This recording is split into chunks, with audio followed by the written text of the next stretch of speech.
When Donald Trump and Hillary Clinton and Lester Holt mixed it up at the Long Island debate, Trump took aim at a familiar target. Mr. Trump, a lot of these are judgment questions. You had supported the war in Iraq before the invasion. What makes your judgment? I did not support the war in Iraq. 2002. That is a mainstream media nonsense put out by her because she, frankly, I think the best person in her campaign is mainstream media. Hillary Clinton made a more friendly reference, inviting the media to back her up. Anyway, well, at least I have a plan to fight ISIS. No, you're telling the enemy everything you want to do. No, we're not. See, you're telling the enemy everything you want to do. No wonder you've been fighting. No wonder you've been fighting ISIS your entire adult life. Well, go to the fact checkers. Get to work. Get to work, fact checkers.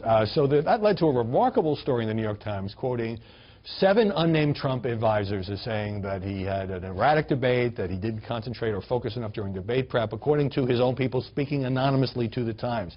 And Heidi, Donald Trump then tweeting, as I mentioned in my interview with Kellyanne Conway, if you see sources said, do not believe it, this is just made up lies. What do you make of the idea that this story was fiction and the idea that at least some of Trump's people would vent in this fashion to a newspaper? Well, it certainly wasn't fiction.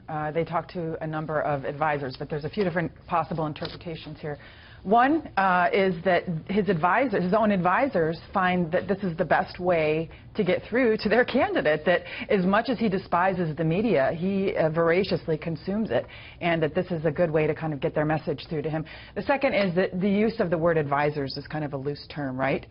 Is this really his immediate circle of advisors? Are these people outside, like Corey Lewandowski, who talk to the press, but who also still talk to Trump? The most unflattering interpretation is that this is like what we saw with the Clinton campaign in 2008, which, as the campaign is struggling, we see an erosion of loyalty within his inner circle. We don't know. Bottom line, we don't know who those advisors were. Molly.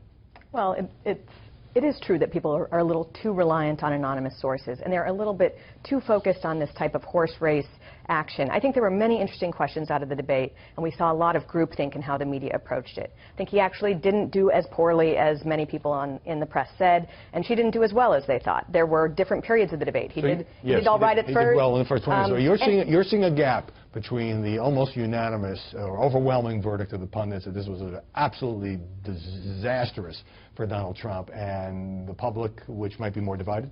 Yeah, she did well. I think that's a way to put it. She did well. Her numbers improved. I don't think it particularly hurt him, and he was able to get his core message out about the direction of the country going in the wrong way. And as far as she did, I don't know how well she did at laying out her policy agenda. Well, my own unnamed source says that the debate prep was a mess because there were too many people with conflicting agendas and some with no political experience, and also that Donald Trump was very mad at these leaks, which would suggest that he takes them seriously as opposed to them being fiction.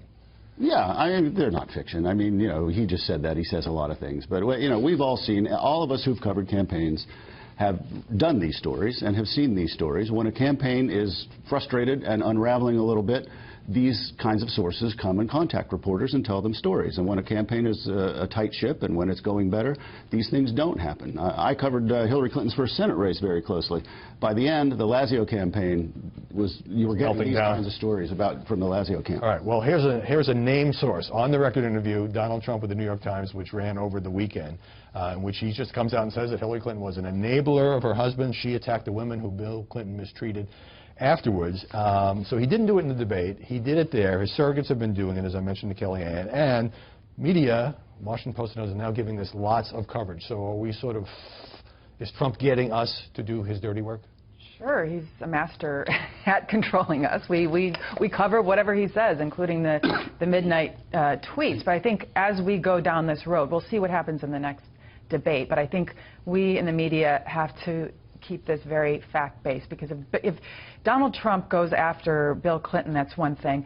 But if he goes after Hillary Clinton, we've got to stay very narrowly focused, like the Post did in that story, in posing the question, was she an enabler, as he says? Was she a family protector? And kind of go back and look at those statements. She certainly made some unflattering statements about these women. The Post in their story concluded that, however, there wasn't an actual war room to go against them. I think if Donald Trump continues to talk about that, you'll see more stories like that, fact-checking it. All of this, you know, Paula Jones, Jennifer Flowers, Monica Lewinsky, Juanita Broaddrick, I mean, the media covered this in explicit and exhaustive detail in the 90s. I know, I was there. Is it relevant to bring it up now, or do we simply have no choice if one of the two presidential candidates wants to make this a major issue? Well, you're seeing a lot of journalists pretend like this is just a Bill Clinton story. They're saying, oh, that's old news, that's just Bill Clinton, that was in the past when he was unfaithful. They're completely uncurious about any rumors in the present day in a way that's reminiscent of the John Edwards campaign. But more than that, this really isn't about Bill Clinton at all. This is about Hillary Clinton and her handling of those scandals. And there are very damaging specifics that they should be mentioning. Her hiring of Jack Palladino, the private investigator, to smear Jennifer Flowers, the way her law firm partners brought in every single woman on a long list of names to threaten to keep silent. These are things that have nothing to do with Bill Clinton, I mean only tangentially, but really do speak to her and whether she's willing to defame women who threaten her power. But if the press goes down this road, are journalists then obligated to talk about Trump's 3 marriages and, of course, the tabloid frenzy, which I covered in New York in the early 90s, over his relationship with Marla Maples while he was married to Ivana? Is that where we're going? Is this what people want? I wouldn't say the press is obligated to bring that up about Trump, actually. Hillary Clinton is obligated to raise that as a counter issue if she decides to go that way. Heidi's right. What we do is what the media does, is the media follows what candidates say. And there are downsides to that, but there are actually, you know, there's a certain logic to it. And it's Trump's responsibility, you know, and we'll talk about this later, but, you know, if Trump wants certain issues to come up in a debate, it's up to him to bring them up.